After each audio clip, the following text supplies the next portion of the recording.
Bismillah, walhamdulillah, wa salatu wassalamu ala rasulillah wa ala alihi wa sahbihi wa man ihtada bihada wa nashhadu an la ilaha illallah wahdahu la sharika lah wa nashhadu anna Muhammadan abduhu wa rasuluh. Allahumma la ilma lana illa ma 'allamtana innaka antal alimul hakim. Allahumma 'allimna ma yanfa'una wanfa'na bima 'allamtana wa zidna ilma warzuqna fahman nabiyyin wa hifdhal mursalin. Allahumma iftah ilayna hikmatak wa anshur 'alayna rahmatak ya dhal jalali wal ikram. Wa sallallahu ala sayyidina Muhammad wa ala alihi al-kiram. Wa la hawla wa la quwwata illa billahil aliyyil azim. Bismillah. So, we want to continue from where we left off last session, the concept of time. So this is what we want to start off with. The difference between reality and fantasy is perception. The difference between reality and fantasy is perception. See, what we would call the truth is what we understand to be the truth. Everything that we understand, that we know, is from our projection. What we project into the world in terms of what we look at, how we analyze things, how we deduce things. That determines whether or not we are in line with truth or we are in line with falsehood. Now that's a very important piece or perspective to look at, because it ensures that we recognize that truth is independent of our thinking. Truth is independent of our thinking. We don't determine the truth. We do not dictate what the truth should be. This is very, very important, because we are in an age whereby this sort of a thinking has been removed from our minds, or is being tried to be removed from our minds. Very few of us actually give such a concept due thought, that the truth is independent of what we assume to be the truth. The truth is not what we determine to be the truth. This is going into epistemology, and this is going to be an expansion of what we discussed in the first session with regards to proper epistemology. So we're going to touch on this portion a little bit, and we're going to look at what is subjectivity and what is objectivity. So we'll begin by first understanding the concept of time, because time is a component into knowing. When you want to know something, there is a component of time. There's time that takes place. And we will say that time is your most precious commodity. It's the only currency you can exchange in exchange for knowing, in exchange for acquiring knowledge, in exchange for arriving at the truth. It's the only commodity you have. Okay?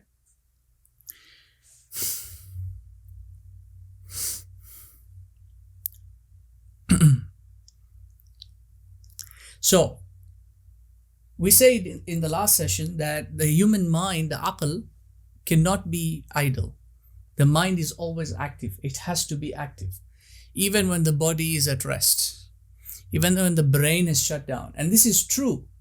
I mean, the Western world doesn't affirm that, when they see like patients who are in a comatose state, they say, oh, he's brain dead, or he can't hear anything.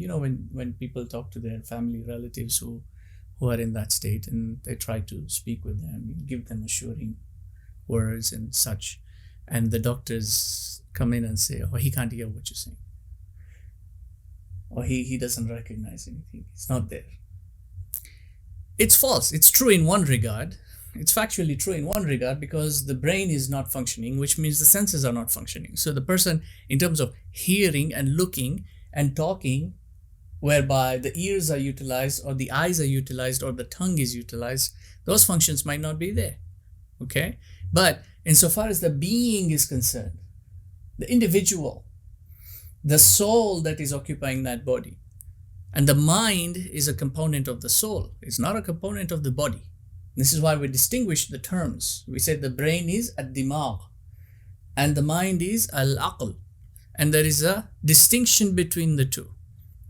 The brain is an instrument, and the mind uses the brain as an instrument. So even in that state, the mind is still active. It's just not engaged with this world, because its gateway into this world, which is the body and its senses and its organs, has been shut off. It's been shut off from that. So it is not engaging in this world, but the person is still alive. The individual is still there. The mind is still active. Okay? Now this is important to know, because if the self, while you're in a conscious state, not unconscious state, right? So that comatose state is an unconscious state. In the conscious state, if the self does not engage the mind in critical thought, in contemplation, in rational analysis, if it doesn't utilize the mind the way the mind should be utilized, then what's going to happen is that because the mind is always active and it is not being actively utilized in the right way, it is going to resort to occupying itself with irrelevant matters. And such preoccupations, we say, are a waste of time, because you've been given a limited duration of existence.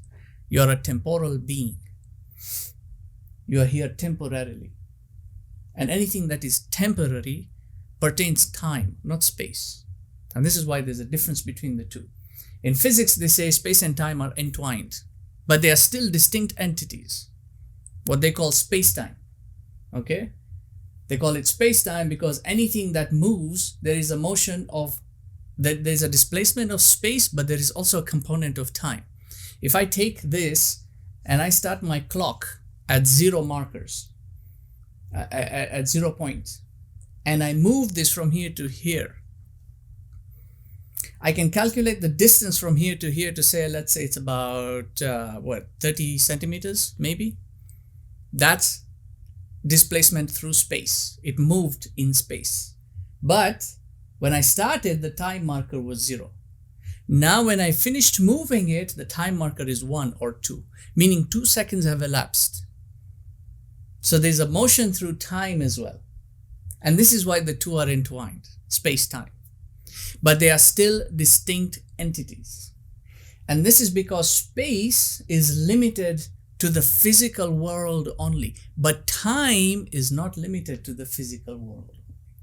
Time is also existent in the samawat, which they don't affirm. And that's why most of their theories are wrong. And we will look at Einstein's theory of relativity somewhere along. And we will say, and we will prove why Einstein is also wrong in that regard. Oh yes, oh yes. Yes, I know people are probably going to put my head on a pike for saying that. Who is this guy called AbuBilaal saying Albert Einstein is wrong? Well, I'll explain what that means. I'll explain why he's wrong and where he's wrong. He's right also, but he's wrong in that regard as well. Why? Because we are taking into account metaphysicality. Metaphysics has a different ballgame altogether. And so if you only examine physics, he's right insofar as physics is concerned. If you bring into account metaphysics, which you have to, you cannot just look at reality in terms of physics. You have to understand that there are spiritual realms superimposed upon our world. And those govern this world. The alam al-amr is superimposed on alam al-khalq. And everything that occurs in alam al-khalq comes from, with an amr from alam al-amr. So you have to take that into account as well. Okay? Anyway. The point being here that time is something that you need to understand and you need to give it its value, because we never sit to contemplate our time of existence. And this is because we never actually contemplate our existence itself. And it's the same regard that we give to Allah subhanahu wa ta'ala. He says in Hadith al-Qudsi, يَسُبُّ بَنُو آدَمْ الدَّهَرَ وَأَنَا الدَّهَرَ بِيَدِ اللَّيْلِ وَالنَّهَارِ. The son of Adam abuses time. How does he abuse time? And ad-dahr here means eternal, eternity. Allah is eternal. This is what he means. Ana ad-dahr, I am eternal. And this is something we can't really comprehend. We can conceptualize. We know as a concept. We know that there is a concept called eternal or eternity. And there are three things Just on a side note here, there are three things. There are many others, but there are three primary things that we cannot comprehend. The first of these is infinity.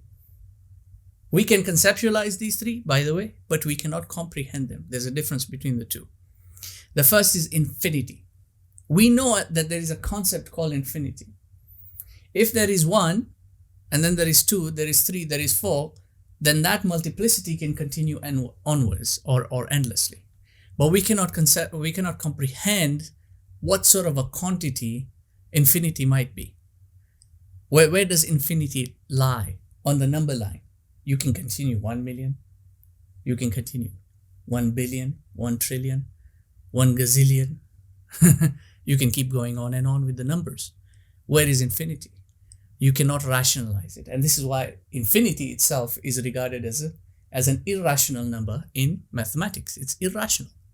You cannot rationalize it, meaning you can't comprehend it.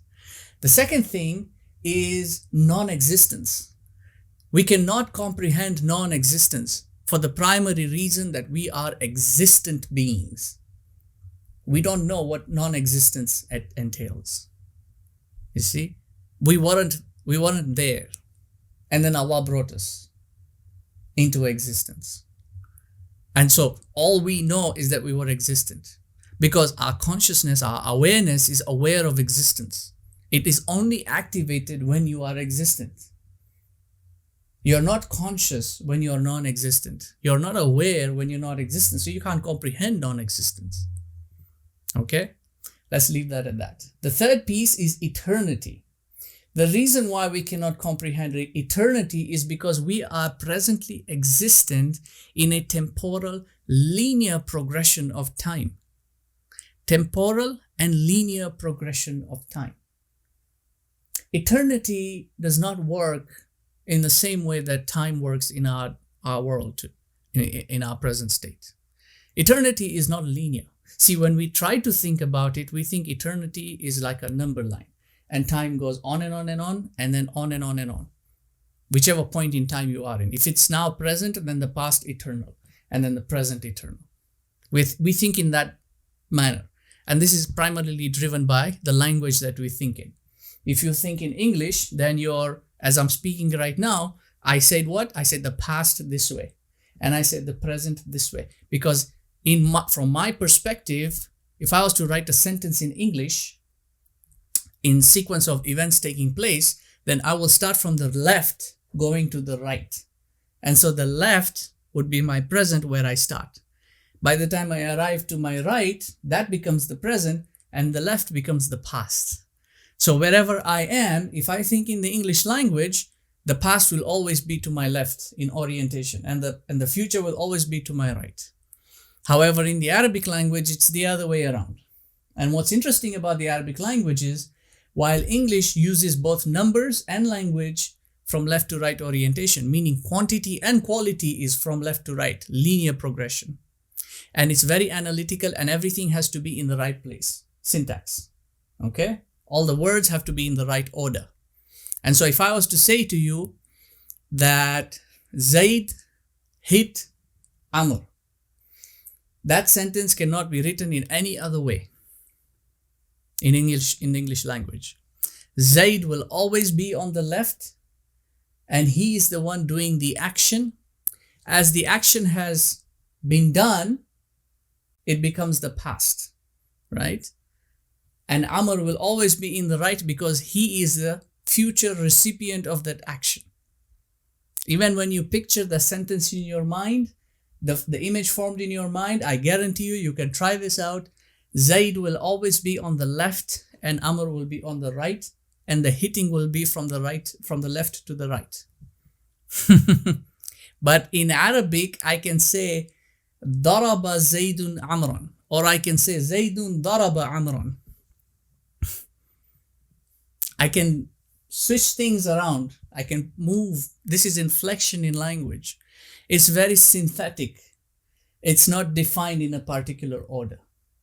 So, and the number system in Arabic starts from the left to the right. And the language system starts from the right to the left. Quantity begins on one side, quality begins on the other side. The Arabic language is also a reflection of where it's Arabic language is where symbol meets reality. So it's the best language that represents reality. It begins with haraka, it ends with sukoon, and that's also the nature of the world. Causality begins with turbulence, and then it subsides into tranquility. Your life begins with turbulence. You start crying as soon as you're born. Okay, but then you die and you go into sukoon. Anyway, we're getting into linguistics. But the point is that we cannot comprehend eternity. Eternity, because our understanding of time has been delineated. And this is one of the important elements here. This is why we've introduced this subject or this concept in the subject of eschatology. It is important to break that linear perception. It's highly important, not just for the study of eschatology, but to study the Quran as well, because the Quran is not bound by time and space. And this is why if you try to read the Quran the way you'd read a book of sorts, even the Bible for that matter, it will throw you off. This is why Westerners have a very hard time with the Quran, because it doesn't have that linear progression. You have to really put the pieces together. You have to know that this connects to several pages somewhere else here, and then this connects here and that connects. It's like the stars, all right? If you look at the stars, they look like they're chaotic to you, but then you start understanding the ayat now, and you know, okay, this connects to this and this connects to this. Now you understand why that placement is there. And this is why he says, فَلَا أُقْسِمُ بِمَوَاقِعِ النُّجُومِ. He placed the stars in that order. Similarly, he's placed the Quran and the ayat in that order. So he says, Allah subhanahu wa ta'ala in another hadith, أَنَا عِنْدَ الظَّنِّ عَبْدِي بِي. I am what my servant thinks of me. So if you think nothing of God, then God is not going to think anything of you. Simple as that. And if he has said that he is eternal and you are abusing time, if you think nothing of time, time will not give you any regard, because time is independent of what you think or suppose or do. Time is independent. You know, as they say, time waits for no man. That's what it means. It's independent. It doesn't wait for you. Time is not money. That's what Wall Street likes to say. Time is money. Why? Because that's their pursuit in life. They're utilizing time for money, to find money. Utilizing time for material pursuit. Utilizing time for their entertainment and their sports and their movies and their this and that and all those distractions. You see, that's what equates to them as time. But if you recognize the time as a commodity and use it in the right way, as your only precious commodity, we would say, use it in the right way, you will get the right pursuit, you will get the right exchange. So there's a reason why that is so. Without investing time, knowledge cannot be acquired. And without knowledge, an individual is ignorant. Because knowledge and ignorance, what is ignorance? Ignorance is the absence of knowledge. That's what ignorance is. And knowledge is the absence of ignorance. Where there is knowledge, there is no ignorance. If you know something, you're not ignorant about it. So without knowledge, you are ignorant. And it is easy to fool and deceive somebody who is ignorant. So if the Dajjal comes and he deceives you, he succeeds because you are ignorant. That's how he succeeds. Remember what we said. If the Dajjal succeeds, then man has failed in his purpose of creation. And if the Dajjal fails, then man is succeeded in his purpose of creation. What's your purpose of creation? Allah subhanahu wa ta'ala said what? Inna khalaqna وَمَا خَلَقْتُ الْجِنَّ وَالْإِنسَ إِلَّا لِيَعْبُدُونَ أو إِلَّا لِيَعْرِفُونَ برواية Ibn Abbas. But Ibn Abbas said إِلَّا لِيَعْرِفُونَ, because in order to worship him, you need to know how to worship him. You need to know who he is first. You need to know that. There's knowledge involved, right? So you have to, your pursuit towards serving and worshipping him has to also be in parallel with a pursuit to seek knowledge. This is why you have to know your fiqh, you have to know your aqidah, you have to study these things, you have to learn them. It's not a simple matter of just doing it. How do you do it if you don't know how to do it? How do you pray salah if you don't know how to pray salah? It's something intuitive? No, it's not intuitive. It's not something that's just naturally embedded in you that you figure it out. No, you have to know. The Prophet ﷺ said, إِنَّمَا بُعِثْتُ مُعَلِّمًا. I was sent but as a teacher to you, to teach you your religion. In the hadith of Jibril, in the conclusion, he says, آتاكم يعلمكم دينكم. He came to teach you your religion. So there's a learning involved, right? And so that's aligned with your purpose of being. In order to serve him, you have to acquire knowledge. In order to acquire knowledge, you have to spend quality time. So likewise, we say that faith without knowledge also is ignorance. Al-imanu bidun al-ilm jahlan. Okay? And knowledge without action is pointless. And action without effort is useless. So remember what we said about the physical body and the work that you have to put in the effort. You have to work for it. Otherwise, action without effort, the action is useless. There's no use to that action. Okay? And then action without knowledge is pointless. Because how do you know what to do? How do you do what you don't know how to do? And so you want to say you have iman, but you don't have knowledge. You say, I believe. Well, what do you believe? Do you even know what you believe in? You have to know. Right? The Dajjal's core objective, therefore, is to create a species of ignorant fools, empty husks, idiots, people who don't have an essence. Because thinking, the heart, the mind, these are all essence. They are essential. They form part of your essence.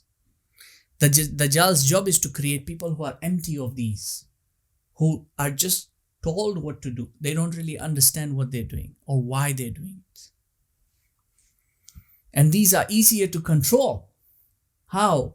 By ensuring that time, which is your most precious commodity, is spent on all the mundane distractions of the world.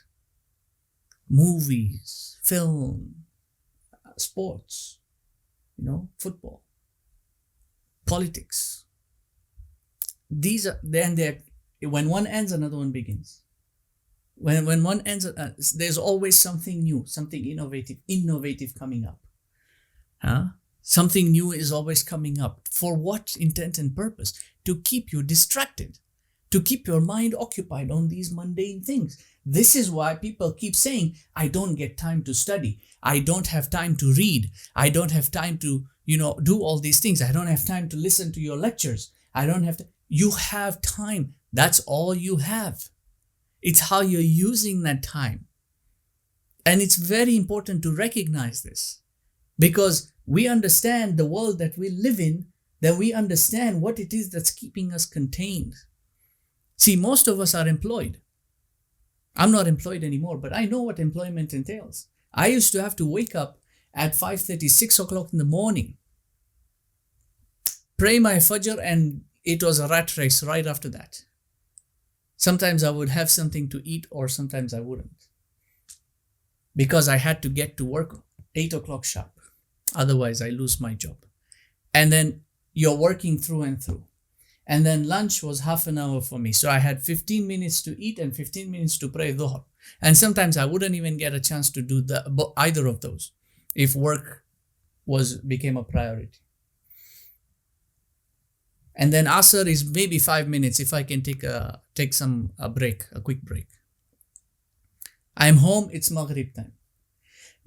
I'm so exhausted, so tired, I can't do anything. I can sit with the family, I can't sit with the kids, I can't, there's no point in me even, I can't concentrate on anything. By 8 is dinner, Isha, and by 9:30 it's bedtime. This was life. This is my personal experience. All of you can probably attest to that.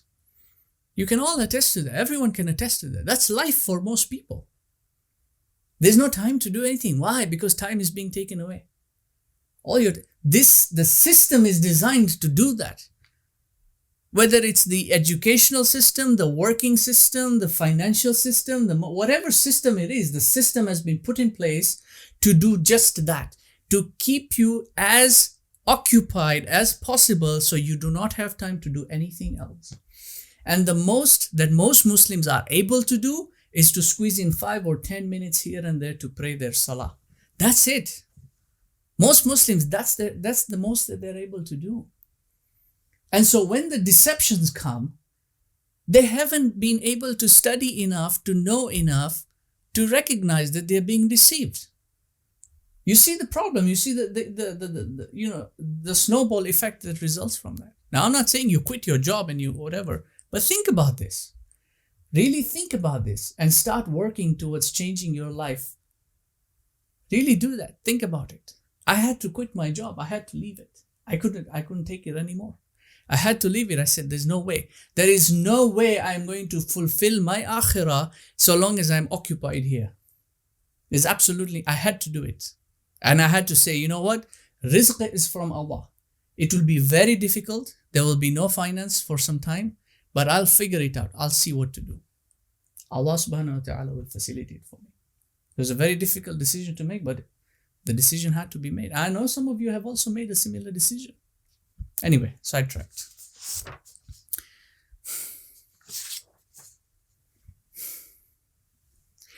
Therefore, this is why it is important to understand time.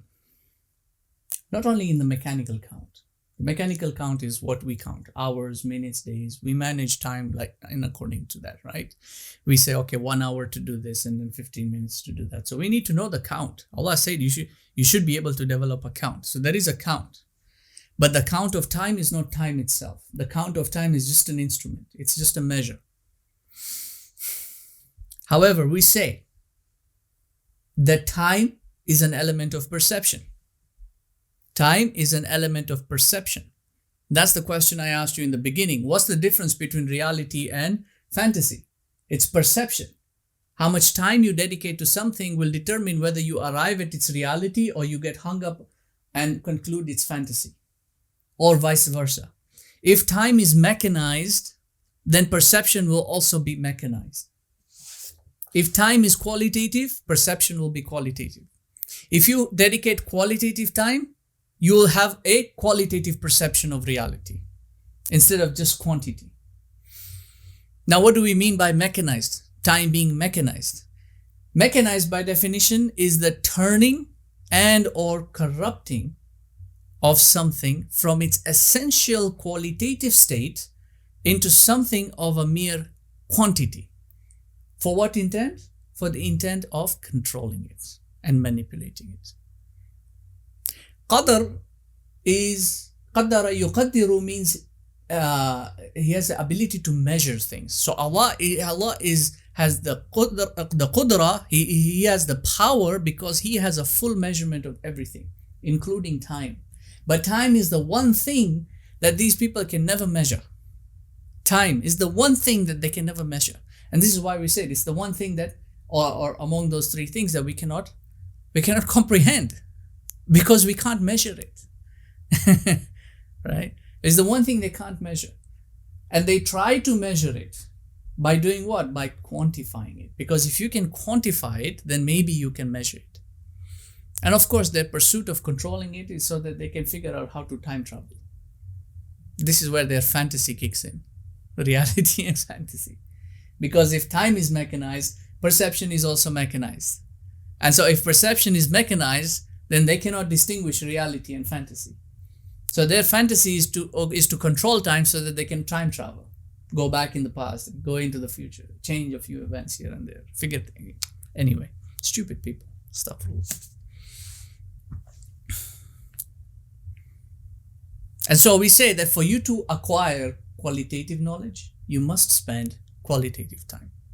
And you must then understand time in its quality, in its qualitative essence, in its qualitative nature.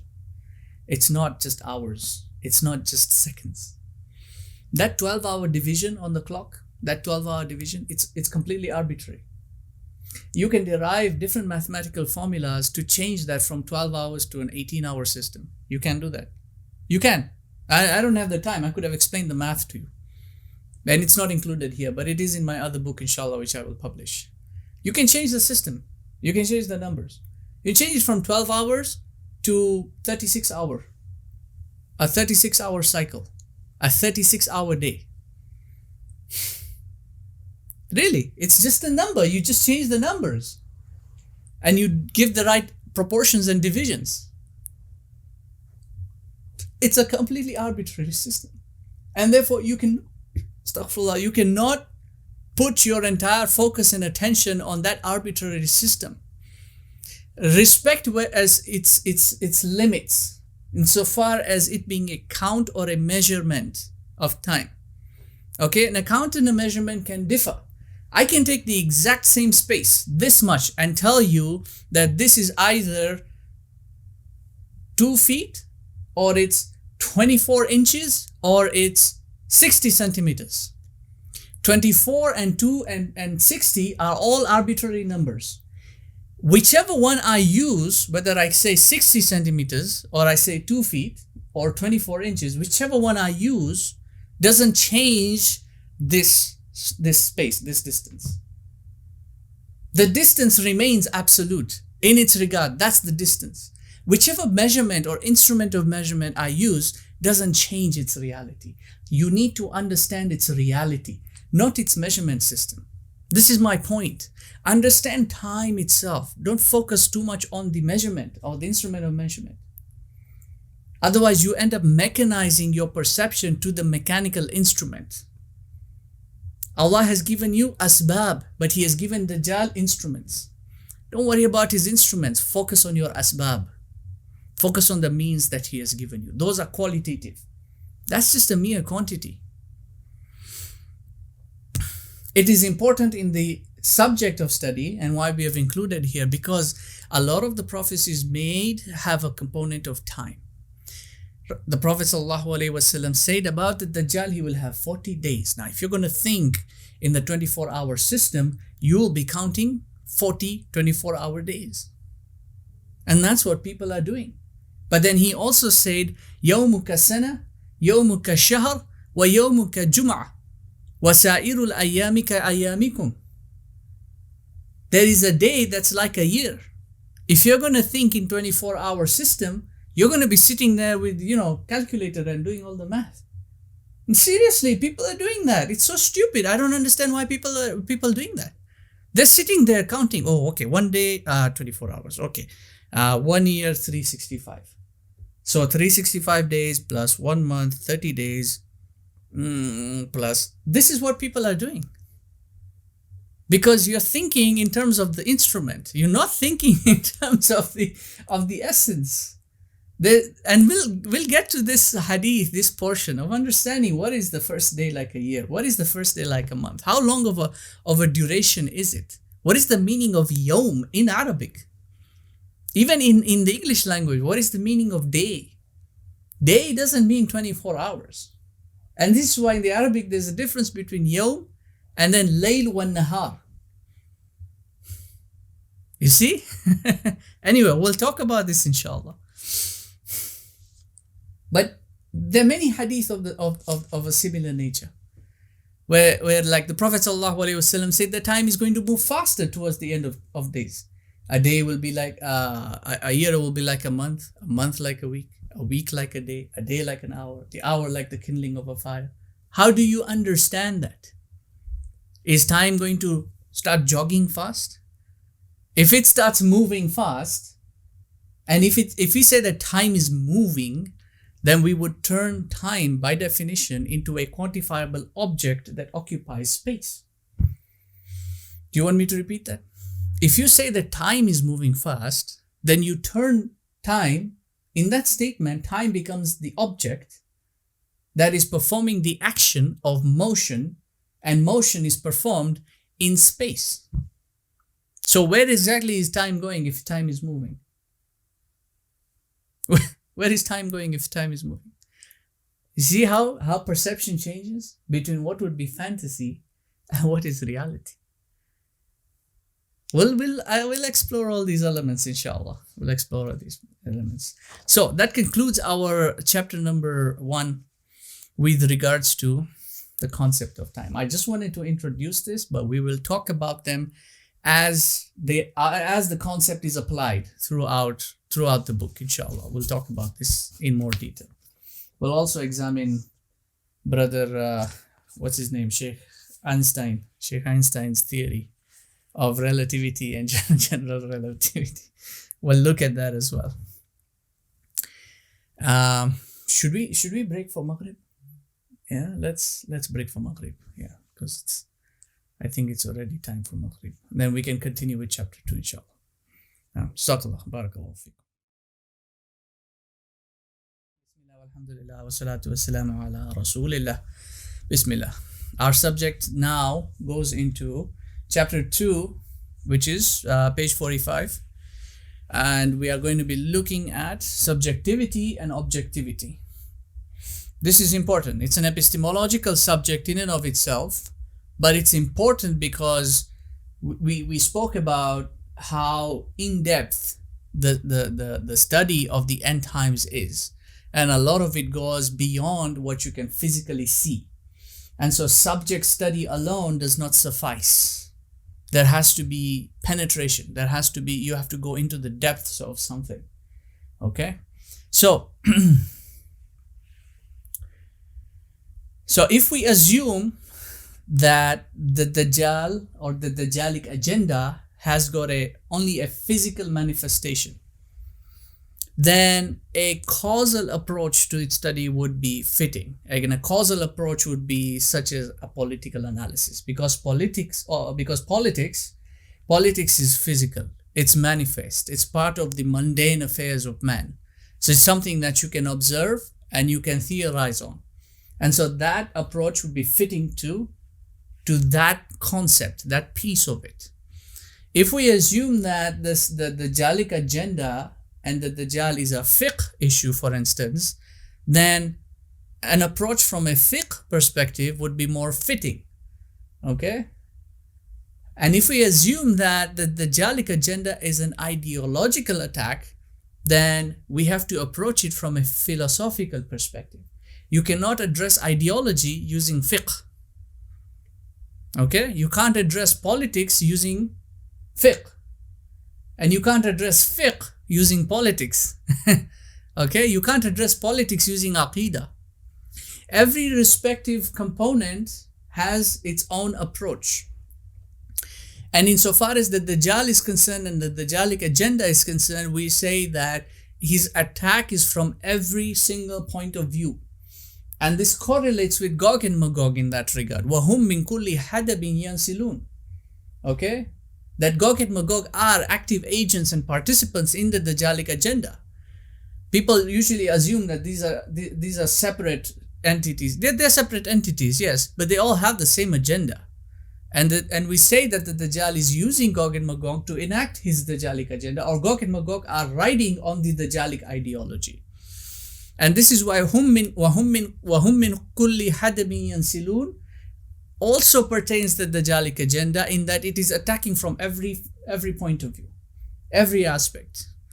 And so there is a Dajjalic agenda in education, in monetary economics, in politics, in current affairs, in relations, in everything, in religion, in theology, in philosophy, everywhere he's attacking from.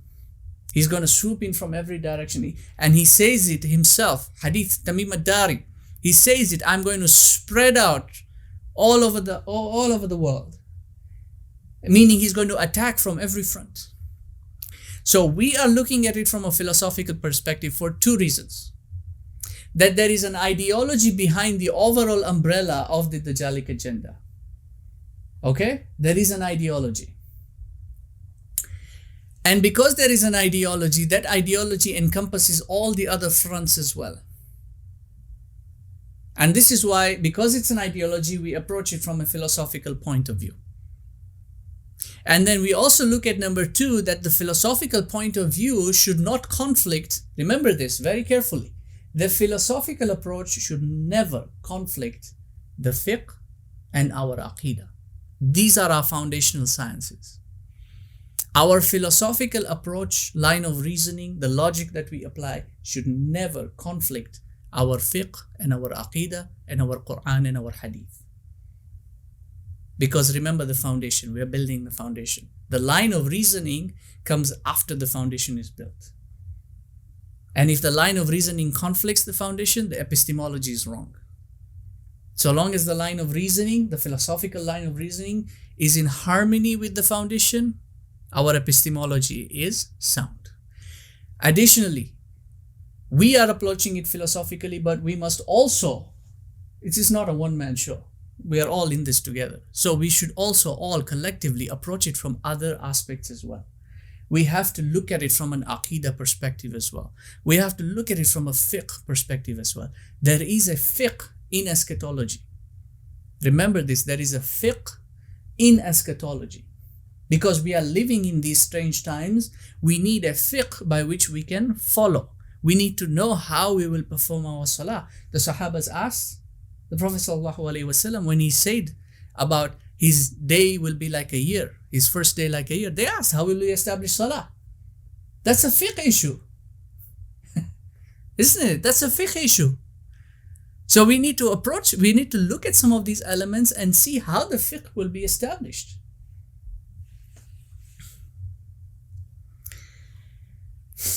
Now, so this is the approach that we are taking. We are approaching it philosophically. That does not mean that you cannot approach it from a different perspective. And so we are not here to fight, oh, you're saying it's only philosophy. No, it's not just philosophy. I'm a philosopher, so I'm approaching it from that directive. Okay? I'm not a faqih. I'm not a mufti. Mufti will approach from his angle. Okay? Faqih will approach from his angle. Somebody who is in politics will approach from their angle, but you need to approach it from that angle. You cannot just establish, oh, there's only one way of looking at it. And this is why we're talking about subjectivity and objectivity. There's not just one way of looking at things. There are many ways of looking at things. But we are only epistemologically correct when each of our approaches arrives at similar or same conclusions. So if the faqih and the falasif and the philosopher approach arrive at the same conclusion or similar conclusions via their own methodologies, then their epistemology was sound and they arrived at the truth. See? Now, let's understand then what is the integrity of truth, because we're dealing with epistemology, and epistemology is, in a nutshell, the branch of study that studies knowledge. For what purpose? To ascertain the truth. Because that's what knowledge is for. You learn so you can ascertain the truth. So one of the fundamental matters in philosophy is the determination of truth, which poses the questions such as how much thought must be exerted into something to acquire the complete truth? How can you determine the capacity and limit of the truth of a thing? Where do the limit of the thing's knowledge lie? How is the truth that is discerned about it, how is it validated? How is the truth of a thing justified in its belief? This is an important matter. How is the truth justified? If you say something is true and you believe it to be true, is your belief justified just because you say it's true? How did you arrive at that conclusion? See? And as a principle of determining that truth lies in knowing, as the principle of determining that truth lies in knowing the truth, the questions then we would pose is this: how can you know that you know and what you know is true? How do we know that we know? And what we know is true. How do we know that? And if one believes it to be true, does it become the truth? If you believe in something to be true, does it become the truth? Got your machines working now.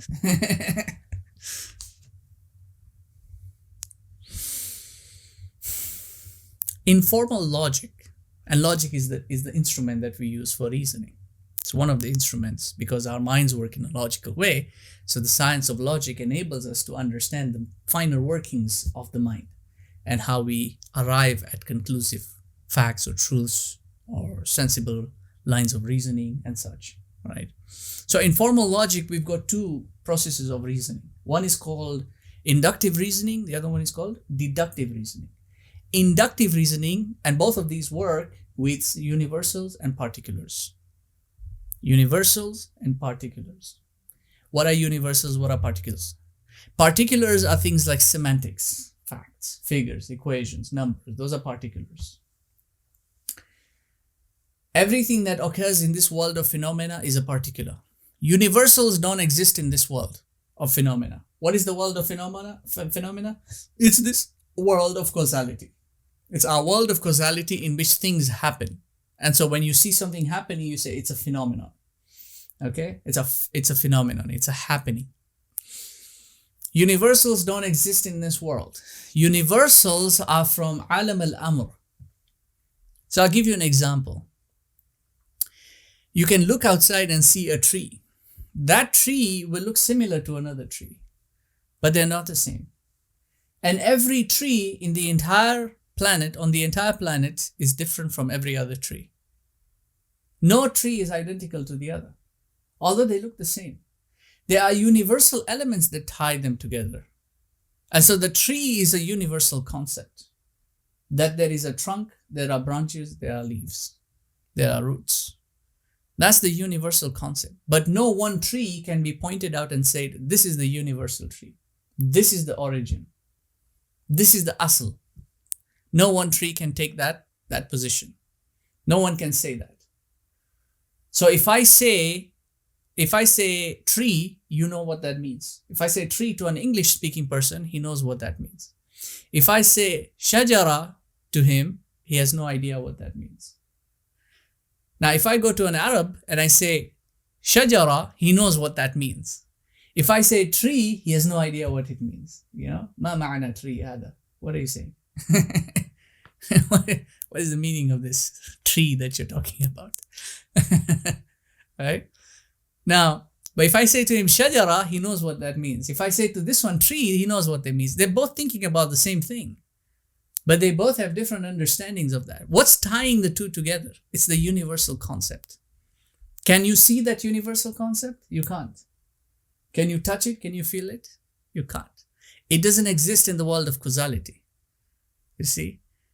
But the particular can be seen. So what do we mean by these two? We say that if you understand the universal, then you can apply the universal to any particular it relates to. So once you understand the concept of a tree, if you look at any tree, whichever species it might be, shape, size, form, color, whatever that might be, when you see it, you will understand that that's a tree.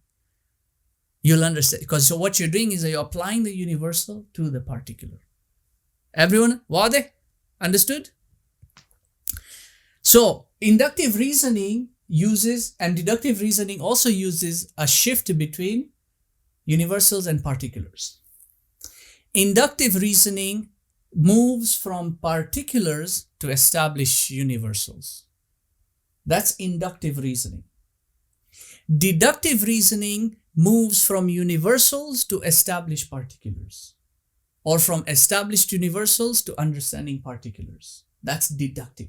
So you are deducing what's known universally, and you are trying to see how it will apply to the particular. So when the Prophet ﷺ said that, for instance, that the Dajjal is, let's not talk about the Dajjal for a moment there. When the Prophet ﷺ said that towards the end of time, people will be clothed yet naked, right? That's a universal. That's a prophecy. It's universal.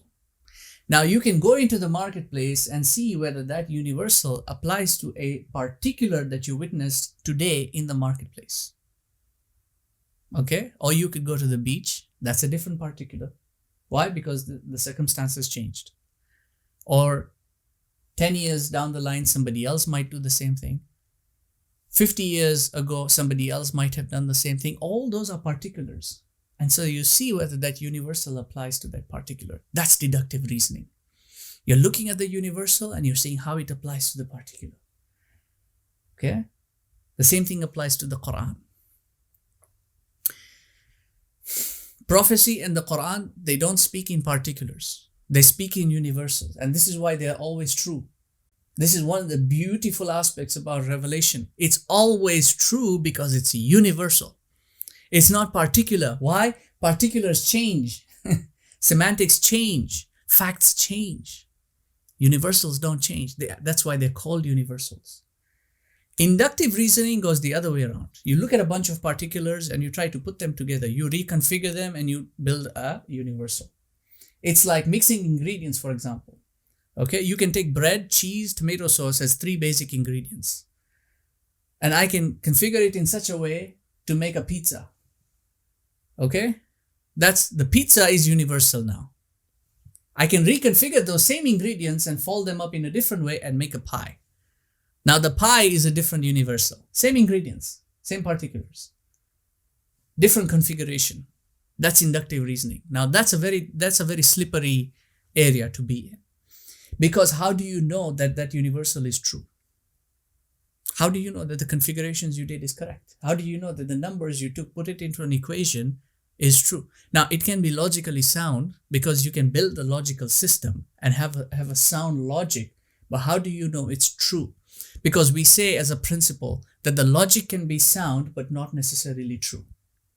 And for the logic to be true, it must be coherent with the truth. I'll give you an example of the two, between the two. Example 1, the logic is sound and it is also true. And I'll give you very simple syllogisms. We say that all men are mortal. Okay, that's a major premise. All men are mortal. Mortal meaning they can die. All men are mortal. Abdullah is mortal. Abdullah is a man. All men are mortal. Abdullah is a man. Therefore, this is the conclusion. Therefore, Abdullah is mortal. So if all men can die, and Abdullah is a man, and all men can die, then Abdullah can also die. Now that's a logic that's sound in its composition, and it's also true. Because men is true. Men's mortality is true. Abdullah being a man is also true. So you've got true, true, true. Check. Therefore, the conclusion is true. The logic is sound and the conclusion is true. The logic is also true. That's the first example. Second example is a very common example. It's in the Quran.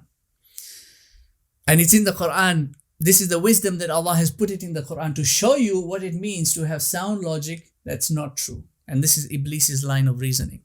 What did Iblis say? خلقتني من نار وخلقته من طين. He said, أنا خير منه خلقتني من نار وخلقته من طين. I am better than him. That was his conclusion. What was his logic? You created me from fire. You created him from clay. Everyone knows that fire is better than clay. Now, what's the logic? Let's simplify it into a syllogism, okay? Fire, by its property, is better than clay. Because fire can do more. There is energy, you can do cooking, all things with fire. Clay is, it's just there. If you shape it and keep it, that's the shape it retains. It's limited in what it can achieve or what you can achieve with clay compared to fire. And in most cases, fire can also destroy clay. You put a clay pot in the kiln for too long, it'll crack, it'll break. You see, it will be destroyed. So fire can ultimately also destroy clay. And so this was his major premise, that fire is better than clay. And his minor premise was, I am created from fire. Fire better than clay. Me, fire. Therefore, I better than him. This was his logic. The logic is sound. The logic is sound. This is why we say Iblis is a brilliant logician. So you have to be very careful with him because he'll give you very sound reasons to do things. I'll give you the logic. And if you don't know what he's doing, if you don't know logic for that matter, he will take you for a ride. Dajjal, same thing. This is why knowledge is empowerment.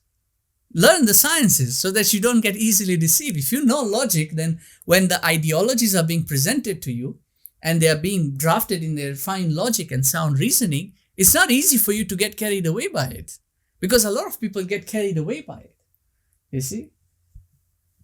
So his logic was sound, but was it true? No, it was not true. This was established, and it has been established. Because Allah subhanahu wa ta'ala was not referring to the outward form of the being. Iblis was caught up in the outward form of the being. He was referring to the essence that will occupy the being. In the outward form, yes, you've been created in clay, and this body is a fragile body. You have to be very careful with it. You have to clean it. You have to make sure you don't come near contamination. You have to make sure what you eat is pure. Otherwise, the slightest variable off, and you're done. Right? It'll destroy the body. So it's a very fragile thing, indeed. But what is enduring? What is the power of this being? It's an intellectual power. He's got a heart. It's a spiritual power. That's where the logic becomes untrue. You're not better than him, because you became arrogant when you made a mistake and you started blaming everybody else except yourself. When he made a mistake, he blamed himself and sought out Tawbah. That's what Adam did. And that's what made Adam better than Iblis. Because Iblis was arrogant about his mistake. Oh, فَبِمَا أَغْوَيْتَنِي, because you led me astray. It's your fault. It's not my fault. What did Adam do? رَبَّنَا ظَلَمْنَا أَنفُسَنَا. We wronged ourselves. We made the mistake. And that's why he was said he is the Khalifa. You cannot be a Khalifa. Because a Khalifa has to be somebody who can be held responsible for his actions. That's the meaning of responsibility. It is having the ability to respond. Being responsible, break down the word, etymology. Being responsible is being able to respond. Response, able. There are two words that come together, response and able. So being able to respond, when are you able to respond? It's being able to respond when you're held accountable. And there is going to be a Yawmuddin, a day of accountability. You will be held accountable. You need to have a response. That's the true Khalifa. Not state Khalifa, government. No, that's not what he's referring to. This is why Iblis could not understand. His logic was sound, but it was untrue. Understand? Is everybody clear on that? I know it's a bit confusing, but don't stress about it. I just wanted to prove a point here, okay?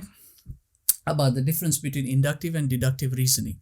So we said that deductive reasoning involves a motion from universals where you deduce what's known and you try to understand how that can be applied in the unknown elements or in the particulars that are occurring or ongoing, okay?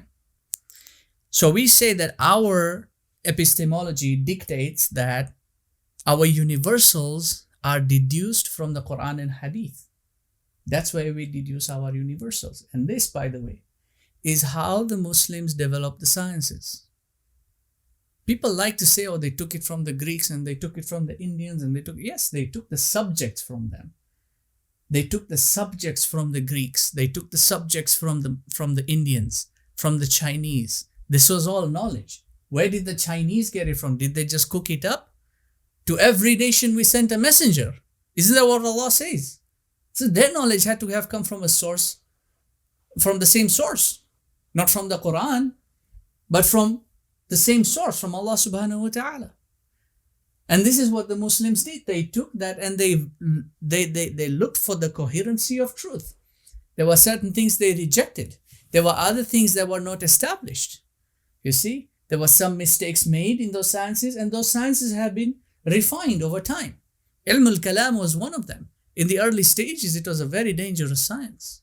Imam Shafi was notable for having written and having been very much against Ilm al-Kalam. But that was in its initial stages. It went through a process of refinement. Anyway, different discussion altogether. Okay, so inductive reasoning is a more slippery thing because you're looking at universals, you're looking at particulars and you're trying to establish a universal.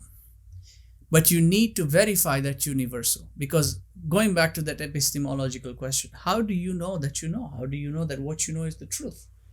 How do you verify that? Right? Now, this is important in eschatology because we look at current affairs and what's happening around the world and whatnot, and we're trying to build universals out of it. That's the wrong way to do it. This is how conspiracy theories are born. So you look at particulars and you start trying to find the link, because it's a world of causality. So you look at an effect, which is a particular, you're trying to find the cause. And if you can't find the cause, then there is a question mark. And that question mark is, oh, there must be a conspiracy. And so to fill that question mark, suppositions are created. This is where it gets very dangerous. It's in the suppositions, the what ifs, the speculatives. We don't want to get into those elements. We don't want to go into speculations, because that leads you to the rabbit hole.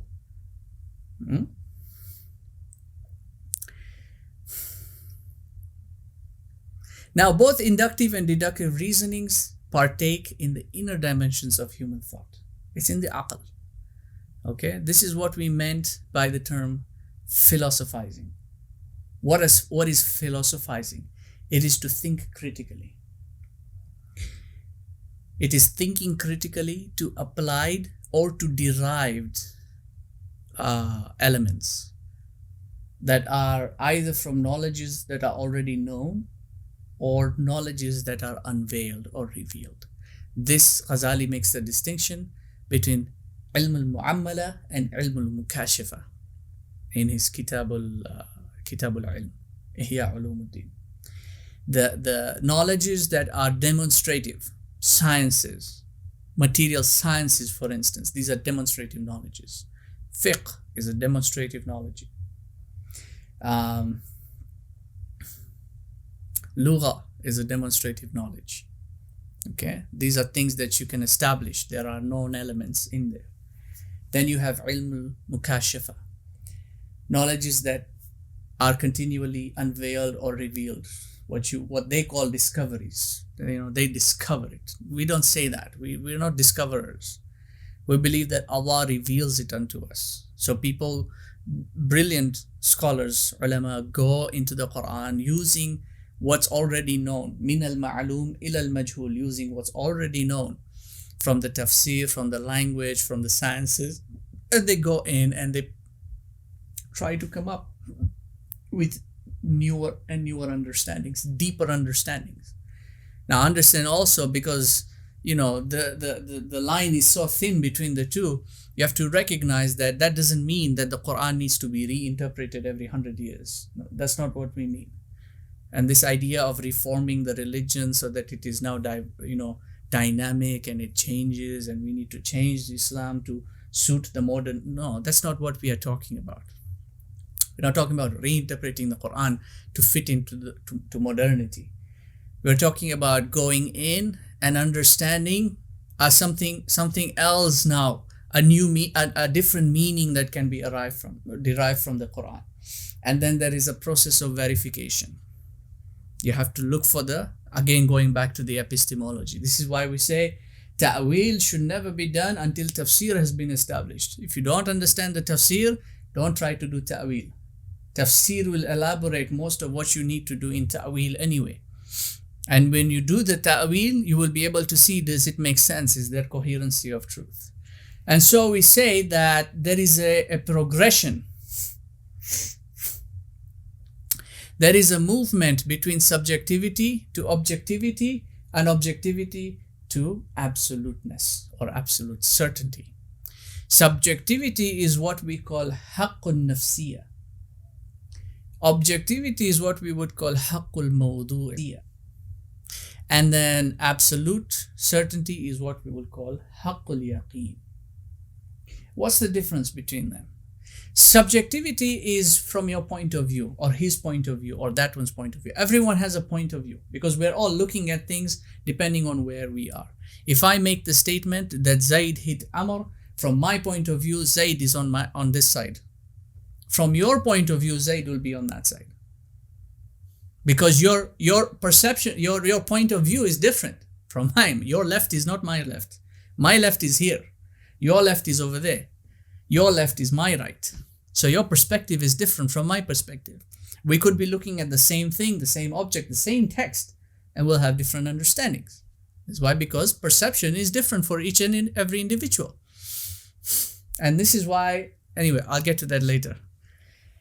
I'll get to that later. It's about time, but we'll talk about that later, inshallah. But everyone has a different point of view. And so when it comes to subject understanding, when we're studying subjects, a classroom, the teacher is teaching the subject. And every student is learning the subject from their point of view. Why are they doing that? They're doing that so that they can all come to the same understanding. They will all begin with their own understandings, and they will all eventually arrive at the same understanding. That same understanding is called objectivity. Understand? No, you don't understand. Let me see. Okay, here, this is perfect. Give me this. Okay. Now, so what do I have here? If I hold this up, and you're looking at it from this, you're looking at it from this point of view, and you're looking at it from this point of view. What you're seeing is a square. What you're seeing is a rectangle. From your perspective, you're right, because this is a square. From your perspective, you are right, because this is a rectangle. Now, if you change your perspectives to look at it objectively, changing of perspective from a two-dimensional point of view to a three-dimensional point of view, if you shift your perspective, then you will both be seeing what it really is. And that this is a cube or a box or whatever, it's three-dimensional. It's not two-dimensional. So you were right subjectively, you were right subjective, but objectively you were both wrong. Understand? If you remain in subjective analysis, you will always be wrong. You will be right subjectively, but insofar as it's objective truth, you will be wrong. This is why it's called haqqun nafsiyya, because it's from the self. It's what you think. And you cannot project your thinking to reality. You have to understand reality as it is. This is why you ask the question, what is it? And then, what is it really? What is it in reality? You have to understand reality as it really is, not based on what you think reality should be. Okay? This is why we have introduced this element here, because people do this every single time. You all look at the same text and you all draw out your own interpretations that are all wrong because they are all subjective. There is an objective understanding to the prophecy. You have to understand it in its objectivity, not in its subjective elements, not in the semantics and in the... This is why people keep on debating on fiqh matters and aqidah matters. Why are you fighting over that? No, I think it's like this. No, I think it's like that. No, my aqidah is sound, your aqidah is wrong. What are you doing? You're all believing in the same thing. You're differing over semantics because you're all both looking at it from your own subjective points of view. A cow is a cow, whichever angle you look at it. Whichever angle you look at it, a cow is a cow. That's the object. Understand the object. Stop fighting over what you're seeing and what I'm seeing. Okay? We need to understand this because when we go into the texts, we have to understand what is an objective understanding. This is why all the books of tafsir that we have never undergone things like revisions. All these textbooks that we have in school, printed for university and school and whatnot, they keep going through revisions. Why do they do that? Oh, new revised edition. 1 year ends, you have to buy the textbook, a new revised edition, new revised edition. Why is it new revised edition every single time? Because it's full of all these semantics and particulars that keep changing. But our books, our scholarly works have never gone through revisions of sorts. Never. Why? Because our scholars studied things objectively. They had an objective understanding of these sciences. When it comes to the books of fiqh and whatnot, we do look at different opinions. And there are different opinions. That's a given. We're not talking about differences of opinion. We're talking about differences in subjectivity, in semantics. Okay? This is what we are talking about. This is why the Quran has never gone through any revision of sorts. It's a universal truth. The hadith, the text of the hadith never goes through any additions or subtractions or changes in the terminology, in the words of the hadith. In the commentaries, yes. In the commentaries, yeah, because everyone understands it differently. So you'll find differences of opinion in the commentary. But the hadith text itself doesn't go through any change. The Bible, on the other hand, has gone through, 70, 50, thousands of changes, I think, by now. So many different variations. Why? Why? Because of this. Because they approached their book subjectively. The Jews approached their scriptures subjectively. The Christians approached their scriptures subjectively. And this is why they keep making the same mistakes over and over again. For 2,000 years, they keep making the same mistakes all over again. They keep changing the texts. If you look at an edition printed, well, not printed in this case, scribed in, let's say, the 3rd century, it will have one change in it. 200 years later, it will be changed to something else. 200 years again later, it will be changed back to the original. That keeps happening. Even in physics. In physics, you'll find somebody theorizes and says, Newton was right, Einstein is wrong. 2 years later, another academic paper will be published. No. New findings. Einstein was wrong, Newton was wrong. Einstein was right, Newton was wrong. 5 years later, new paper published. New study shows that Newton was right, Einstein is. They keep jumping back and forth. Semantics keep changing. This is the problem. Then you keep going around in circles. This leads us to making the distinction between information and knowledge. Because what is being changed is the information. The changes made in the Bible over the years with the revised editions and all that. We're talking about the revisions, not changes in terms of the meaning. In fact, it's a different discussion altogether, but the ulama came to a conclusion earlier on. Fakhruddin al-Razi, for instance, said that by the time of the Prophet ﷺ, the Bible had reached a level of mutawatir, had reached a level of tawatur. So insofar as the meanings of the Bible, there's not much that had been changed at that time or after that. This was his opinion. Because how many editions are you going to go around the world and change the words in? Right? It's not something you can just change on a soft copy and update globally. However, the semantics of the words, such as the word orders, those will differ. You'll find one edition of the Bible will have a certain sentence structure, another edition will have a slightly different sentence structure. This is why, because they're both using the English language, and the English language, you can write it as long as it follows the syntax and analytics, you can eliminate words. That doesn't work with Arabic. Arabic demands specificity. If the structure from very before had an additional word, that additional word is recognized to have been there for a reason, even if you don't understand its meaning. It is recognized to have been there for a reason. Even though grammatically that, as far as that the ayah might be concerned, grammatically speaking, that word might not be necessary. Okay? It's there for a reason. I'll give you an example. If you look at a simple ayah like Alam nashrah laka sadrak. Alam nashrah laka sadrak. See, the word laka in that ayah insofar if you just look at it in plain Arabic and grammar, the word laka doesn't need to be there. You can still say Alam nashrah sadrak, and the meaning will be as such. We expanded your chest. We expanded your breast. Alam nashrah sadrak. Alam, did we not? Nashrah, expand.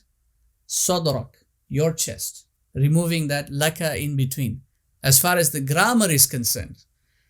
But we recognize that there is a reason why that word was in there in the first place, and the meaning will be different. Alam nashrah laka sadrak. There is an imposition here. Did we not expand for you, O Muhammad, your chest, your breast?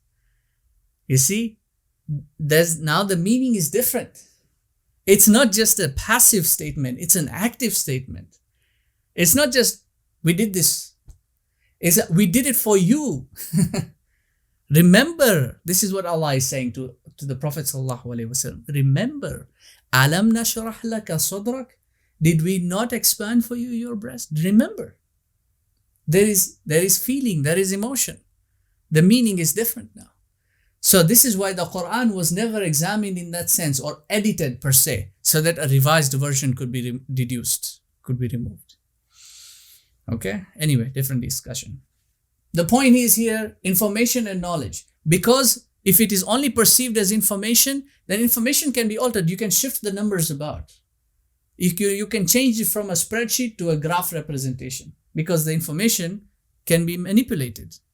This is why we said earlier, it's important to make the distinction between information and knowledge. Know here, as an important piece, as an important point, that secular philosophies, which is secularism, it's an ism, it's an ideology. So secularism in itself is a philosophy. Secular philosophy does not recognize objective or absolute truth as valid positions of truth. You have to be very careful what you take from them, because they do not foremost recognize objectiveness or absoluteness as valid positions of truth. They only confine their understandings to the subjective level.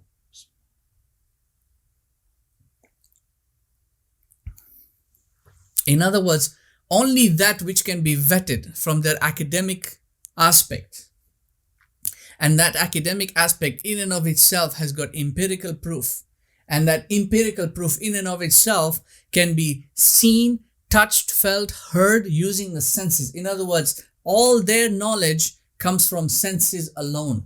That is their conviction. They do not believe that there is a knowledge that can come through revelation or through God, for that matter. So subjectivity is reliant on base rationality and perceptive analysis. Reliant on base rationality and perceptive analysis. And this is reliant on physical observation followed by intellection afterwards. Only what you physically observe, that is what you will look at subjectively. That's perception. And that's why we began by asking the question, what is the difference between reality and fantasy? And we said that the difference is perception. If perception is limited to subjectivity only, then you will never be able to distinguish between reality and fantasy, because both will appear the same to you. They will look the same to you. So this thing that they're developing called the metaverse, you heard about that? The metaverse, virtual reality. Virtual reality. Those two words don't match. The language alone doesn't allow for such a meaning. It doesn't. They don't make sense. They're two complete opposites. It's like saying an orange apple. An orange apple. Doesn't make sense, does it? Because how can you call something reality and then say that it's virtual? In other words, it's real but it doesn't exist. It's real but it doesn't exist. What does that mean? How can something be real but not exist? Reality is existent. How can you call something an apple but it's an orange? An orange apple. I'm not saying color. I'm not even referring to orange as the color. I'm referring to the fruit. An orange apple. An apple that's an orange. That's what they're saying. Reality that's virtual. How will you distinguish the two if you only look at the subjective elements? Because the subjective elements look very nice, very appealing, very alluring. It sounds amazing. Oh, you can do this and you can do that and you can build your own universe. You can do that. This is what the whole presentations that they make. Oh, I can do this, and I can meet with my friends, and I can go to the concert and have a holograph, and I can everything from the comfort of my home. It's very nice. It's very tasty, isn't it? It smells very good, right? And if you look at the subjective elements, then you're going to be stuck in there, because they're saying, oh, you can invest in it, you can make a lot of money, there's progress, there's future, there's opportunity, all these nice words that they use. Revolutionary, opportunity, next next gen. The future is here. Read their language. Read their language. Don't just look at the English. And look at the meanings that they intend. This is their language. What language are they speaking? Understand, recognize where that language sounds exactly like the Dajjal speaking. And we'll do this analysis. We will do this analysis when we come to Tamim ad-Dari and the event he recounted. We will look at how he speaks. We'll analyze that speech and say, look at how he speaks and look at how they're speaking.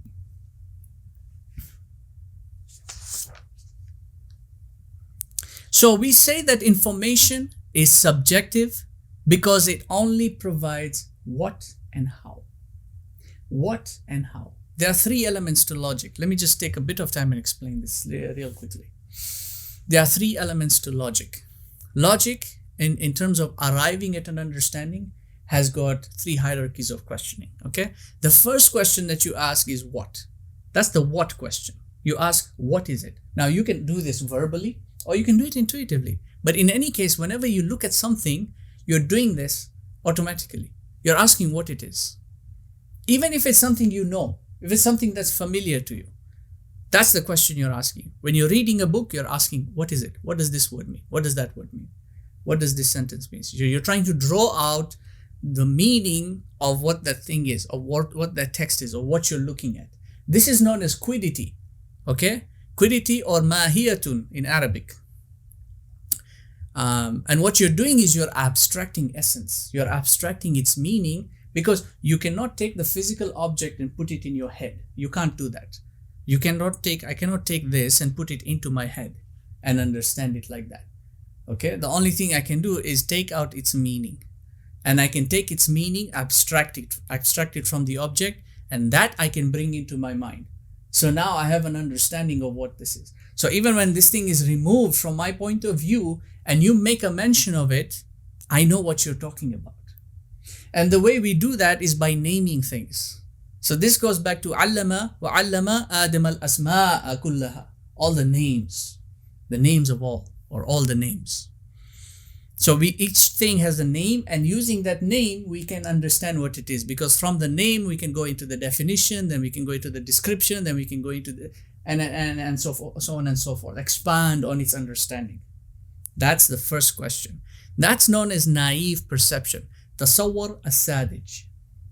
Understanding the form. You are just perceiving it. You looked at it, and then now you're seeing it. And through seeing it, you're understanding what the thing is. So you're understanding the form, naive perception. Tasawwur as-sadij. Now you know what the thing is. Now you want to understand it better because you want to now affirm a belief in its existence. You want to have a conviction or a ratification or a conclusion as to what it is. Because you could be looking at an apple. Okay, now you know it's an apple. But now you want to know, is it sweet? Is it red? Which color is it? How big is it? What's the surface like? You see? So you start asking questions that pertain what's known as its kayfiyah, its howness, its algorithmic process of being. So you start asking questions like, is it black or white? No. And you start eliminating the options now. Okay, is it black or white? No. Is it blue? No. Is it green? No. Is it red? Yes. Okay, now you know the color. So that takes care of that. Okay, is it sweet or is it sour? You take a bite. Oh, it's sweet. Okay, so you eliminate the sourness. So it's a sweet red apple. You see how you're building on it? So you started with apple. Then you got the word red from it. So now it's a red apple. Then you got the word sweet from it. So now it's a sweet red apple. You get where I'm going? Is it big or small? It's big. Okay, it's a big sweet red apple. So now you're expanding your understanding of it with all these words that you're accumulating from it. Each one is a descriptive of its name. You see? And then you're building its definitions accordingly. You go through this process of howness, or whether this or whether that. This is the process of ratification. And it takes you to what's known as qiyas. Qiyas is conviction. Sorry, tasdeeq. Tasdeeq is conviction. Belief is established in the same way. You have a factual truth, and now you want to establish belief in it. You have to go through the process of ratification so that your belief in it as the truth can be justified. So when you say, I believe in God, okay, which God? You have identified what you want to believe in. So you know the what. I believe in God. Well, which God?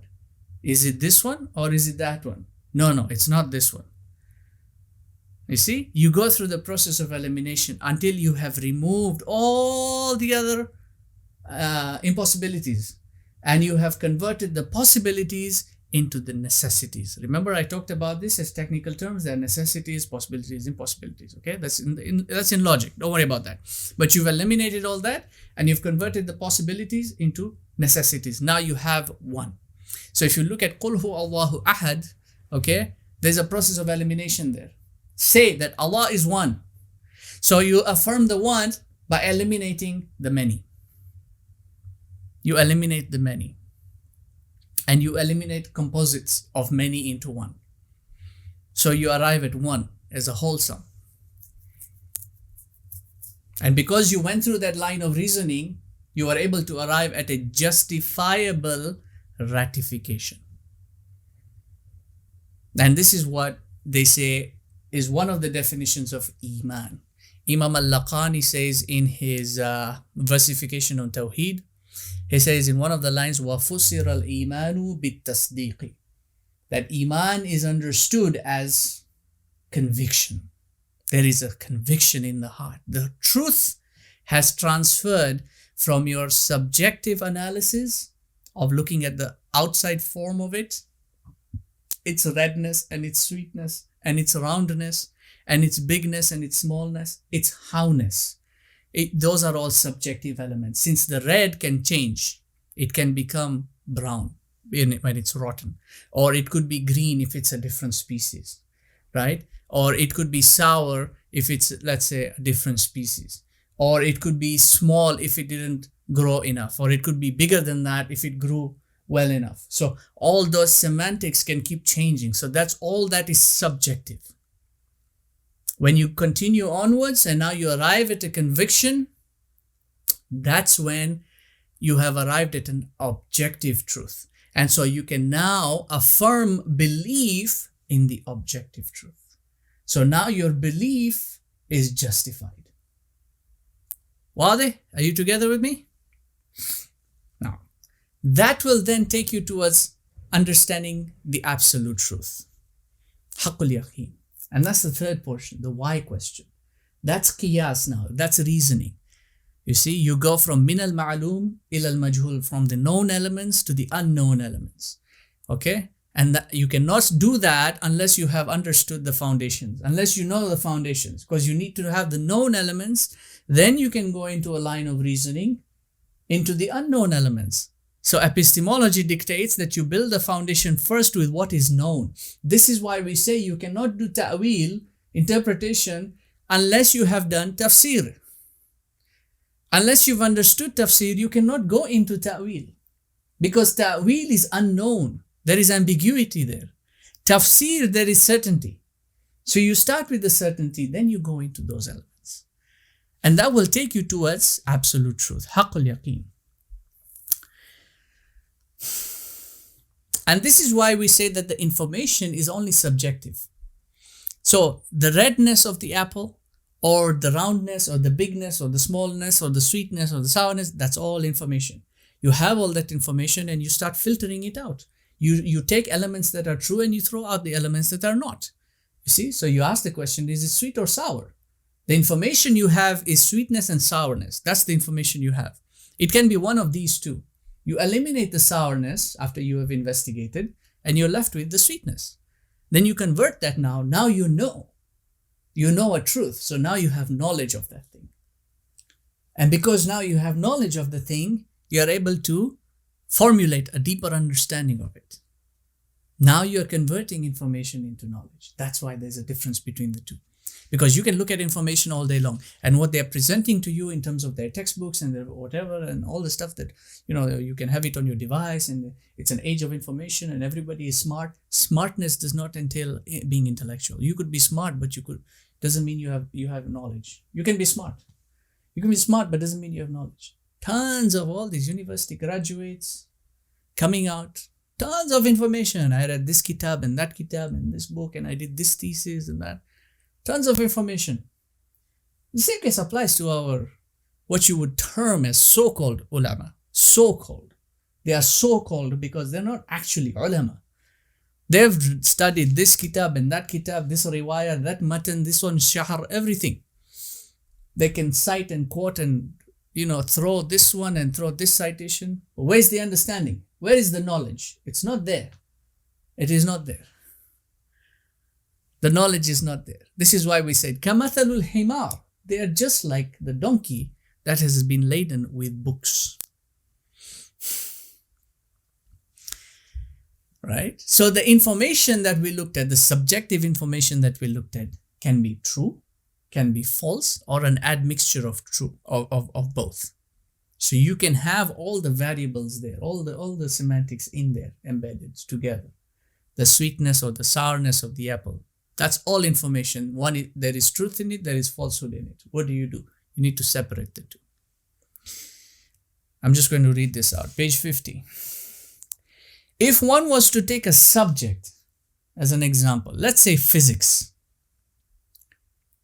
to study the physical object. Let's say the universe. So you take the subject of physics and you want to study the universe. We say that irrespective of how you formulate the equations or the theories or all the symbols that you will use in that, irrespective of how you do all that, the subject itself doesn't change the object of study. Meaning the subject of physics doesn't change the universe. The subject can change. Theories come and go. Formulas come and go. That doesn't change the object itself. The subject does not change the reality of the object. The universe has always been and always will be. That is, its truth will always remain absolute, irrespective of the subject. Even when all the equations and theories are true or false or an admixture of both. And therefore, it would be very foolish to conclude that just because the science says so, it must be true. This is the propagation from the secular world. Or believe in the science doesn't lie. Just because the science says so doesn't mean it's true. Science is just an instrument that helps you arrive at the truth. Okay? Now, I'll give you an example, and this is what I have coined it as such. A physicist by the name of you all know this, he's a celebrity, more or less. Neil deGrasse Tyson, okay? PhD in physics. I have called this the deGrasse fallacy. And I'm hoping it will catch on. Maybe it will catch on, hopefully. This is the deGrasse fallacy, okay? In logic, in reasoning. Listen to this. He said in 2011 that the good thing about science is that it's true, whether or not you believe in it. This is his statement. The good thing about science is it's true, whether or not you believe in it. Where is the fallacy? It's completely, you don't even need to study logic to know that it's a fallacy. It's a completely fallacious statement. Why? Because, let me read my discourse here. It seeks to validate its position by objecting to any critical thought that introduces a spiritual point of view. In other words, what he's propagating is that the empirical truth is true whether you believe in it or not, even if the spiritual point of view gives a counter statement. Now remember what we said about Iblis. What was he doing? He was looking at the empirical proofs only. Fire and clay. What did Allah say to him? You're wrong. There's a spiritual element here that you did not look at. This is why you're wrong. This is what the fallacy is from Mr. Tyson, Mr. deGrasse. Okay? First and foremost, what he is doing is he's not able to distinguish between science and scientism. Science and scientism are two different things. Science is the ilm, it's the knowledge. It's the instrument of, it's the knowledge of. So physics is the knowledge is knowledge of physicality. Biology is knowledge of biologics. It's knowledge of. It's not knowledge itself, it's knowledge of. It's an instrument. Scientism is an ideology. That ideology comes from a belief system. To believe that science is true. That's scientism. And that science is the only measure of truth. That is scientism. It's an ideology. Remember, this is why we're looking at it from a philosophical point of view.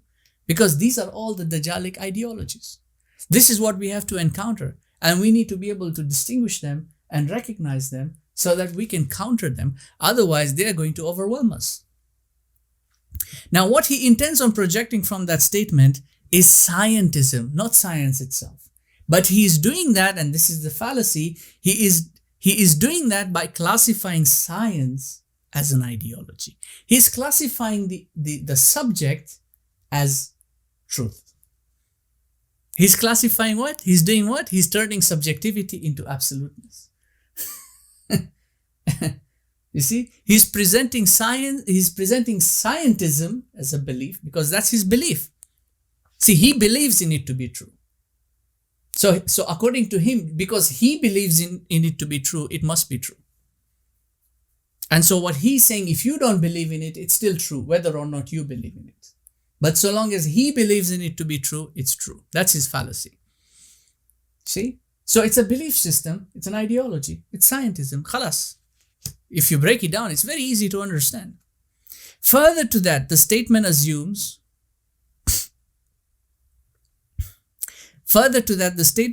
that whether or not there is a justified belief, scientism will always be true. The fallacy is that scientism is an ideology founded on a belief system, and that science is always true even when it is false. And it employs the doctrine that those who do not follow the same ideology are fools, according to them. So if you don't believe in science, you're a fool. If you say, I believe in religion and I don't believe in science, you're a fool. But if you say, I believe in science, I don't believe in religion, you're a genius, apparently. Now, we can also say the same thing, can't we? We can say Islam is true, Mr. deGrasse Tyson, Islam is true. Okay? Islam is true whether or not you believe in it. If your logic is true, my logic is also true. Islam is true whether or not you believe in it.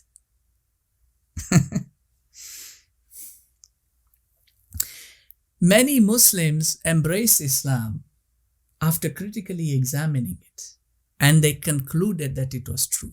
They went through the line of reasoning. That's how they concluded it to be true for them. Many other Muslims did not even have to go through that. They affirmed it as true from the very beginning. From the very beginning. And so we see here a very important distinction. Absolute belief is not something that is contingent on the subjectivity of the matter. In other words, you don't have to believe in religion only by studying the religion. You don't have to believe in God by only studying God. Well, وَنَعُوذُ بِاللَّهِ مِنْ هَذَا. That we would even think about that God is something you can study. No. But that's the point here is, right? You don't have to affirm belief in it by studying in it as on a subjective level. And if at all it is contingent, the contingency is always established on an objective truth after filtering out all the subjective matters, even if the subjective matters are true or they're false or they were right. Even if the subjective matters are true and right, they have to be filtered out because they can change. And this is what it is with these people. 5 centuries ago, they said science was the devil's instrument. Today, they are turning science into their religion. And they are throwing out the religion that they had before. This is their stupidity. Because they only ever approached it subjectively. They only ever looked at religion subjectively. They only ever looked at science subjectively. So when it was in their favor, religion was a good thing. When it's no longer in their favor and religion can't deliver the technology and comfort that they're looking for, science is able to do that through giving them all the technology. Now science is in their favor, so science is their new religion. Now tell me, was I wrong by calling them stupid people? Huh? Stupid people. Completely stupid people. So if you only take the subjective element and you don't continue going through the proper lines of reasoning into the objective elements, you will be deceived into thinking that reality pertains only what your senses can deduce. So perception now becomes the distinction between reality and fantasy. If you're stuck in that level, you could be perceiving fantasy and thinking that it's reality. And you could be perceiving reality thinking that it's fantasy. This is the deGrasse fallacy. I'm coining the term, and I think it should be added into the list of logical fallacies. Because this is prudent to our times, to Muslims, to everyone who is a believer, not just Muslims, even Christians and Jews. They are also facing the same threat. Okay? Because it's all these materialism and technologism and ism and capitalism, all these other isms that come from that direction. It's a threat to us. As a fundamental rule in epistemology, we're going to end with this inshallah. There's a little bit left. As a fundamental rule in epistemology, you have to understand that the existence of the subject is always reliant on the existence of the object.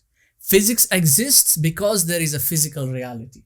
Biology exists because there are biological organisms. Okay? Understand that the subject of study is existent because there is an object to study. Mathematics exists because there is something known as quantity in the world. That's why mathematics exists.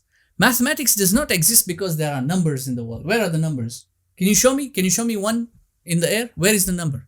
But you can count the objects. Because the world is quantifiable, that's why mathematics exists. Okay? Understand this. It's a very important thing. It's a very important element. And we say that the outward form that is subjectively perceived is only existent because there is an inward essence that must be objectively understood.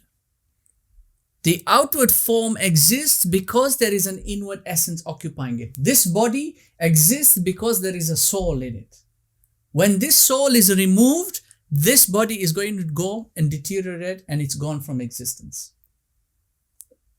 Recognize that element. If I, as a being, Allah subhanahu wa ta'ala had not created me as a being, as a soul, as a heart, as a consciousness, then this body would have no purpose. It wouldn't exist. Okay? The outward form exists because there is an inward reality to it. The outward form is a subjective matter. The inward reality is the objective truth of it. The outward form, you can look at it and ask, what is it?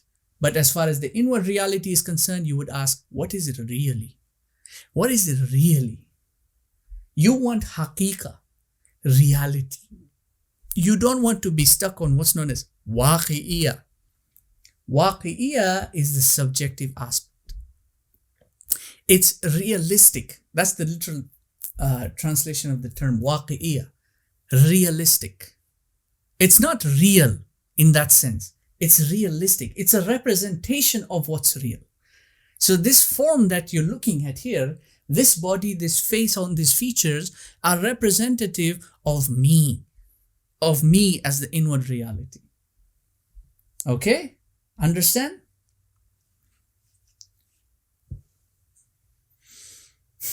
So as an example that we said, physics as a subject is reliant on physicality.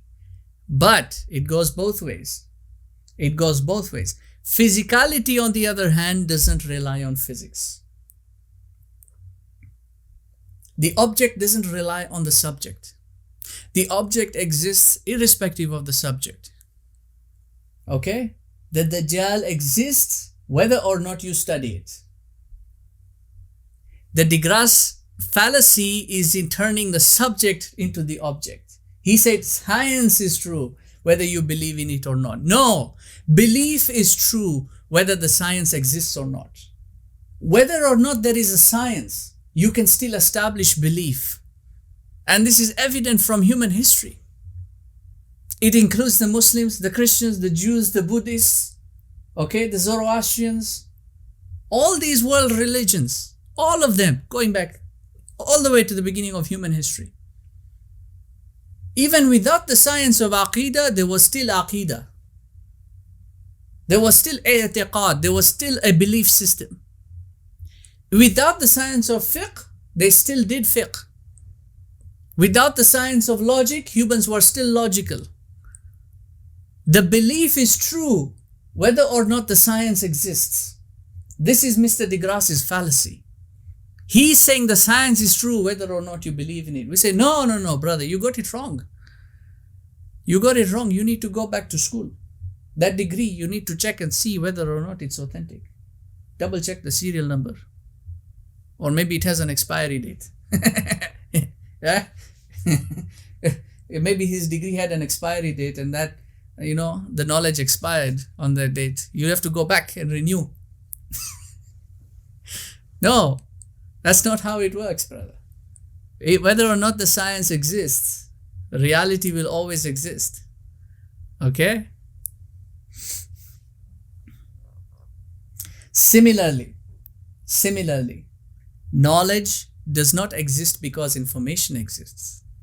Information exists because knowledge exists. Knowledge can exist without information. Without information, knowledge can exist. Understand this very, very carefully. Allah can put knowledge in your heart without any information coming in from the senses. Allah can inspire the truth in you. This is evident from the revelation itself, because revelation did not come via information. It came via inspiration. That's why it is called wahi. It is called wahi. It has been inspired into him. And going back to what we said about وَعَلَّمَ آدَمَ الْأَسْمَاءَ, what did Raghab al-Isfahani say? The allama is an inspired. It's an inspiration. That knowledge was put into Adam without him having to study the names and study the language and study without all that. The knowledge was inspired into him. Recognize that. Knowledge does not exist because there is a lot of information. Rather, it's the other way around.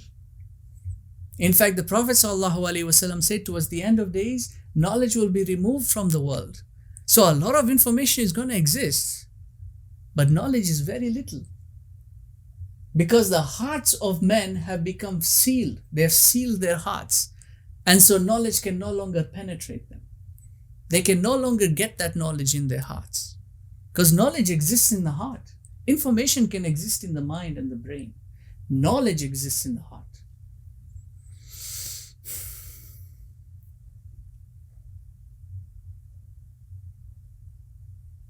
If you want an example, let me give you a quick example, quick allegory. To understand this difference between subjectivity and objectivity.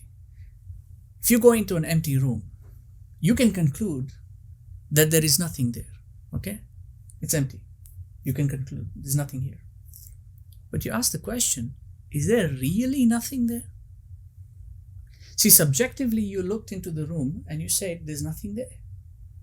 But then objectively, you have to understand that there are walls, there is a roof, there is a ceiling, there is dust in the air, there is air itself, there are dust particles. There are a lot of things there that your eyes cannot see either. So, is it really empty? And don't forget the fact that you went into the room. So it's not really empty, is it? You're in the room. If you are not in the room, you're looking from outside, maybe you could say that. Subjectively, the room is empty. Because as far as the subject matter is concerned, the walls are conforming the room, isn't it? So you're studying the space in the middle. You're studying just a that one portion only. You're only looking at that one portion to say that the space in the room is empty. But there's still elements in there that you haven't seen. But we're talking about physicality here. We're not going into the metaphysical aspect of it. Physically, there's nothing in the room, right? That's the same thing. Okay? Because as far as the information is concerned, what information you had, that's what you used. But knowledge will tell you that that room itself has got 4 walls, has got a roof, has got a ceiling, has got air, has got dust particles, okay? Has got a lot of things in there. So it's not really empty. It's empty subjectively, insofar as the space of the room is concerned. That's the subject element there. Insofar as the room wholesomely is concerned and reality is concerned, it's not empty. Okay? So these are the allegories that we're talking about. Okay? Knowledge does not exist because information exists. No, rather information exists because knowledge exists. Without knowledge being the object, the objective, information has no relevance. Without knowledge being the objective, information has got no relevance. So similarly, without the universe, the subject of physics has got no relevance. If the physics is not there, if the universe is not there, studying physics has got no basis. If there is no alam, there is no point of having the ilm. Because the alam helps you, the ilm helps you understand the alam. And the ilm exists because there is an alam. If there is no alam, there is no world, then studying the science of it has got no basis. What are you studying? There's no object of study. Right? Likewise, without the 4 walls, the roof, the ceiling, the dust, there's no room. Where's the room? So those are the objective elements. Those are necessaries. Because without the 4 walls, there's no room. So what are you analyzing? You can study this. What are you studying? The subject has got no basis. If you're stuck on subjective analysis, this is why your reasoning will always be flawed. Your conclusion will always be wrong. You will just be going back and forth around in circles, going from this theory to that theory, or conspiracy there, conspiracy there. You're all over the place. And you've got no understanding of anything. You're bouncing from hadith to hadith, hadith to hadith, ayah this, ayah that, ayah. Then to try and make everything fit, you will start doing your own interpretations. And so you go from mistake, now you're going into kufr. And don't forget, shaitan is playing alongside you. So he's giving you all these incentives also. Oh, try and do this. No, don't worry. The fiqh is okay. No, the ulama said you can do it. Don't worry. Shaitan is there. He's doing it. He's going to keep pushing you because he wants to see you go from just simple mistake to kufr. And then from kufr to shirk. And then from shirk to I don't know what else.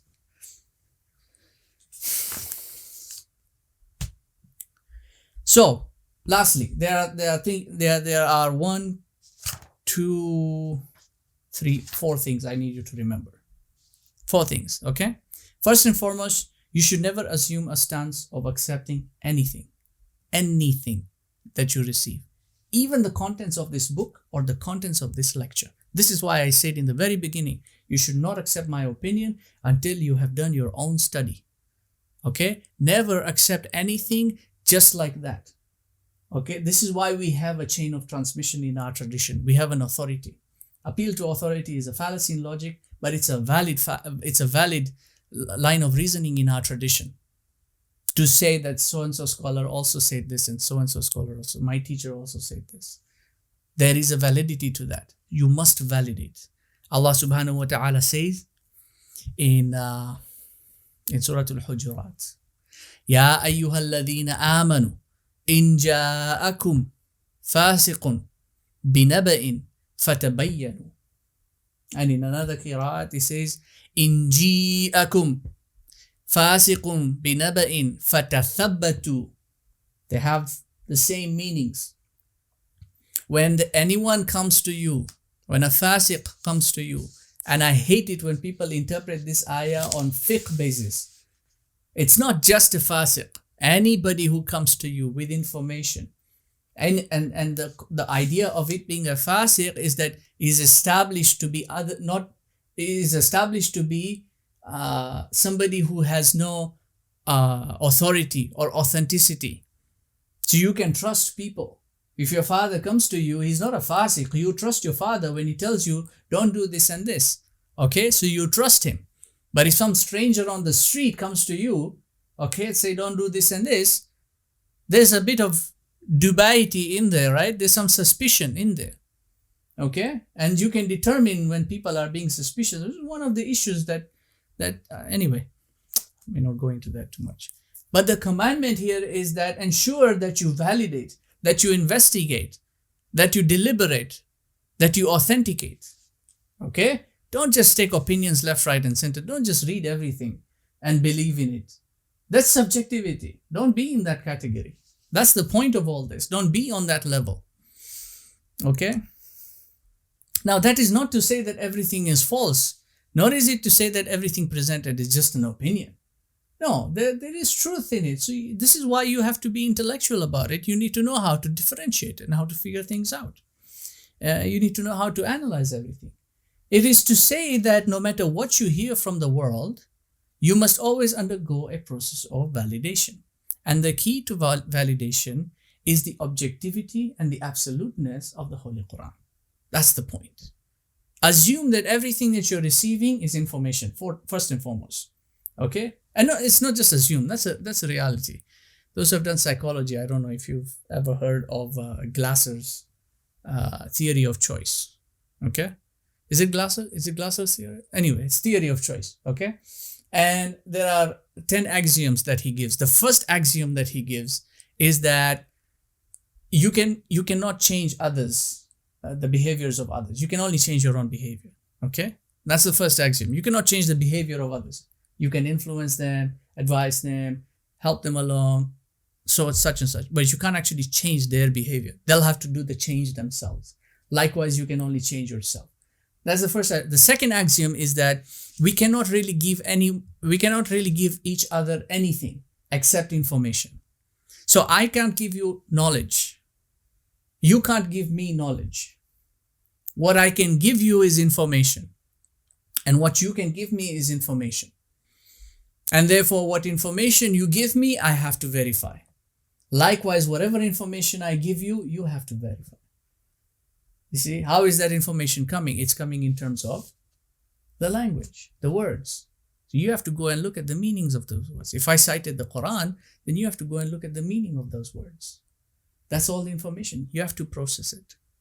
This is validation of information. This is the first principle. Okay? The second principle, you have to adhere to a proper epistemology. That's the Islamic epistemology. We already explained this. Start with the foundation. Build on it. And then compile what would be your thesis. Compile your thesis. Do it properly. At least take the time and effort to put something together. This is what we're doing, isn't it? We take the time and effort. It took me 3 years to write this book. I have to be patient with it. Whatever theories I have to put it together properly. Present it in the right way. Dialogue, if you can't write it down, dialogue, explain it properly. Build your thesis. That's the point. Build your argument. Then do an antithesis. Critique your own work first. At least try to make sure that you don't have any errors in what you have done. This is why I say write down your notes. Write down your own explanations. Put down what you think you would probably write and publish. Put it in that perspective. Can this, what I have written, would it be published? Would it be publishable? That's the question you want to ask. Put a standard, set a goal. Aim for that. Write it down and then analyze it. Critique your own work. Okay? Then go through the process of authentication. Verify it now. Get it peer reviewed. Ask others to take a look. Does it make sense? Just read this for me. Does it make sense to you? You see? Ask your teacher. Ask the imam at the masjid. You know, Sheikh, I did this and this. Would you take a look at my work? If he can't, no problem. Go to someone else. Don't feel discouraged. You know, people will do that. I do that sometimes. I feel bad about it afterwards, but I do that as well. We're all busy, right? And it's been done to me as well. So I would go and say, I can't do it right now. You know what? Just email it to me. You know, after some time, you pick up the pattern. So, it's just a rejection. No problem. Go to someone else. Okay. But get your work verified, right? This process of putting everything together, organizing everything, categorizing everything properly, this is called rational analysis. You want to build rationality. You want to sound rational. You don't want to sound like a madman. You don't want to sound like a conspiracy theorist. Don't think like them. Think like the scholars. Be like a scholar. Think like a scholar. How did our predecessors do this? How did they present their work? Don't think like conspiracy theorists. Now, then that's the second point. Rational analysis. Do it properly.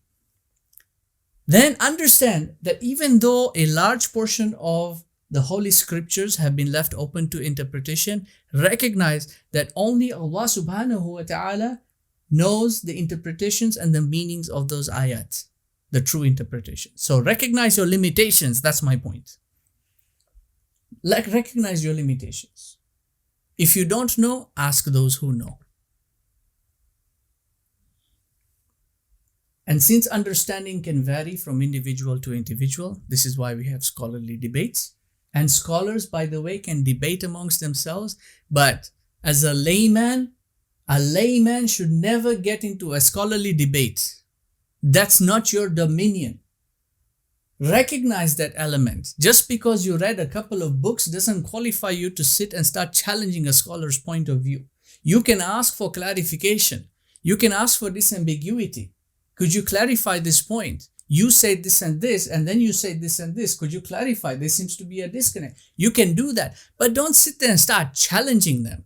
Why are you disrespecting your own scholars and they are the ones who are going to bring you the knowledge? It's completely ridiculous how people behave when they start doing all these exposing videos on YouTube and refutation videos. Or so-and-so scholar exposed. Exposed what? You're the one doing the exposing? Who gave you that authority? Huh? Are you going to get a certificate on Yawm al-Qiyamah that you exposed a scholar? Allah is going to give you a trophy to put on your mantelpiece that you refuted a scholar? Subhanallah. Subhanallah. This is stupidity of the utmost. I mean, we know that these other, these kafirun are stupid, but are our own people behaving like this? Scholars can make mistakes. They're humans. There are errors, yes. Don't shame your own people on the public sphere and think that you've done something magnificent.